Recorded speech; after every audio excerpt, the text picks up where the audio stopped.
कोणत्याही उपवासानंतर नेमकं आपण काय खाल्लं पाहिजे? बरेचदा उपवासामुळे दुसऱ्या दिवशी आपलं शरीर थोडंसं कमजोर झालेलं असतं आणि आपल्याला ताकद हवी आहे किंवा खूप भूक लागली म्हणून आपण शरीरावर अतिरिक्त ताण देतो आणि भरपूर खातो.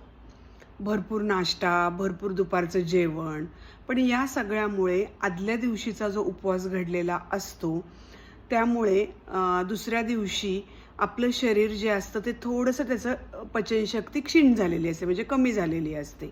आणि त्याच वेळी जर आपण खूप ताण दिला त्या पचनशक्तीवर, तर आपली प्रकृती बिघडू शकते. आपला या खाण्याचा परिणाम आपल्या पचनशक्तीवर थेट होऊ शकतो. त्यासाठी ज्या दिवशी आपण पूर्ण दिवसाचा उपवास करतो, अगदी चांगल्या पद्धतीने किंवा कमी खाण्याने, दुसऱ्या दिवशीही अर्धा दिवस आपण अगदी अल्पाहार किंवा कमी आहार घेतला पाहिजे. अगदी पातळ पदार्थ असतील किंवा एखादीच भाकरी, भाजी, दलिया, ज्वारीची गंजी, नाचणीची गंजी अशा पद्धतीचा आपला हलका आहार असावा. आणि मग रात्री आपण नेहमीप्रमाणे जेवण घ्यावे. हे मात्र सगळ्यांनी लक्षात ठेवलं पाहिजे.